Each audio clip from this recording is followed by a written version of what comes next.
sur Jéricho.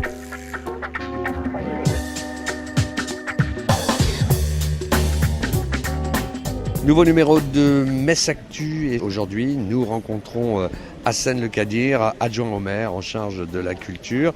Hassen, soyez le bienvenu.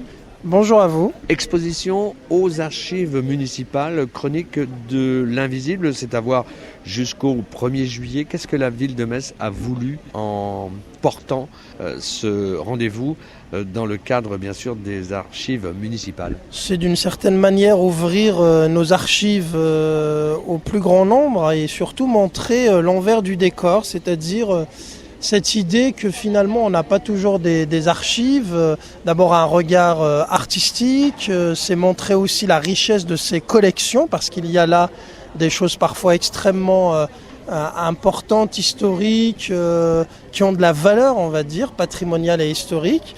Et c'est aussi une réflexion des équipes de l'Université de Lorraine, Cyrielle Lévesque, Aurélie Michel et Suzanne Muller, qui sont 3 enseignantes à l'université sur ces questions-là, notamment autour des filières art du spectacle, et qui ont voulu donner un autre regard, poser un autre regard sur les archives.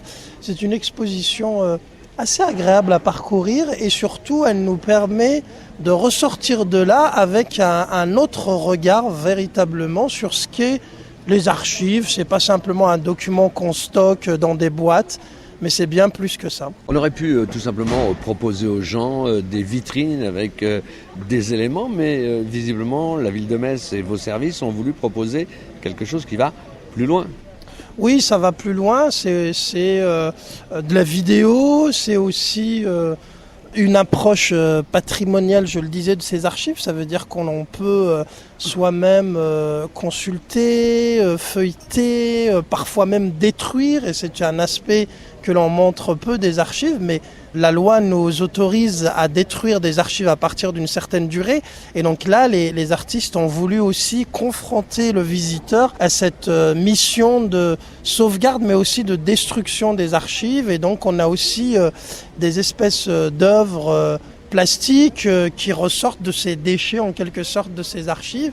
Et donc c'est une exposition, je dirais, où l'on peut aussi mettre la main à la pâte, tout en découvrant parfois certains paysages de Metz, certains bâtiments à travers des cartes postales qui ont été ressorties, des choses comme ça. C'est vraiment, encore une fois, un autre regard posé sur ces archives. Alors je rappelle que nous parlons de chronique de l'invisible, c'est à voir jusqu'au 1er juillet grâce à la ville de Metz qui a voulu montrer ses archives municipales.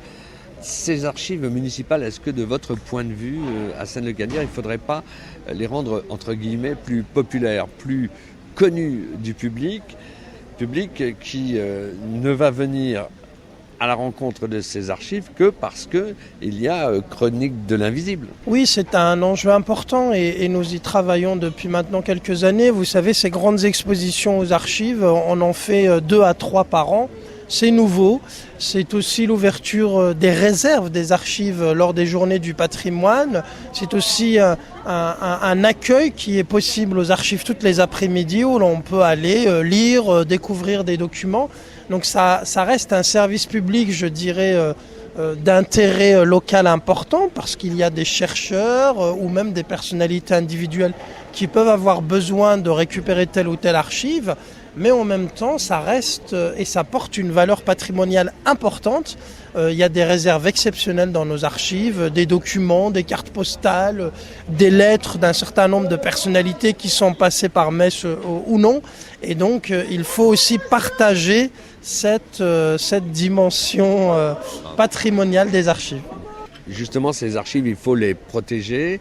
Le lieu s'y prête bien du côté des Récollets, ou est-ce que la ville de Metz envisage peut-être de faire évoluer ailleurs ces archives qui, d'année en année, augmentent? Absolument. Alors on a plusieurs mètres linéaires d'archives. Ces archives ont été installées au Récollet en 2002. Et à l'époque, il y a eu des investissements importants. Vous savez qu'il y a des approches et des conditions de conservation extrêmement rigoureuses et strictes pour que les documents ne s'altèrent pas, des conditions de température, de pH, etc. toutes ces conditions sont réunies. On a un dispositif d'archives assez sophistiqué et de qualité, mais en même temps, il est vrai que la question se pose dans quelques années, puisque nous le savons, dans 10-15 ans, on aura certainement à réfléchir peut-être à des archives, je dirais, métropolitaines, puisqu'aujourd'hui, les archives de la ville de Metz servent aussi à accueillir les archives de Metz Métropole, d'un certain nombre d'institutions locales. Et bien évidemment, il faut réfléchir à ça, mais je crois que c'est pas pour tout de suite. On a encore de quoi tenir quelques années. Ces chroniques de l'invisible à voir jusqu'au 1er juillet au cloître des Récollets, dans le cadre bien sûr des archives municipales. Ces 3 artistes, vous le disiez, ont travaillé sur cette notion d'archives. Vous allez réitérer ce genre d'opération ? Oui, nous faisons chaque année 2 à 3 grandes expositions en lien avec ce que sont nos archives, en lien avec nos collections patrimoniales et historiques. Nous accueillons aussi d'autres associations, je pense aux Journées européennes de la culture juive qui depuis maintenant quelques années font chaque année une grande exposition à la rentrée aux archives. On est encore une fois dans cette logique d'ouvrir les portes, d'être dans une démarche de médiation, d'ouverture de nos collections patrimoniales et historiques au plus grand nombre. C'est une mission importante parce qu'il faut faire, je dirais, donner une seconde vie à ces lieux et à ces archives qui peuvent avoir une logique un peu figée. Donc nous y travaillons. Et moi, je salue à la fois cette collaboration avec l'Université de Lorraine, mais aussi les équipes des archives, Thierry Després, qui en est le directeur et qui font un travail tout à fait exceptionnel pour aller vers le public et faire partager la richesse de nos archives. On continuera juste après la pause à parler de cette exposition aux archives municipales de Metz, Chronique de l'invisible, à voir jusqu'au 1er juillet.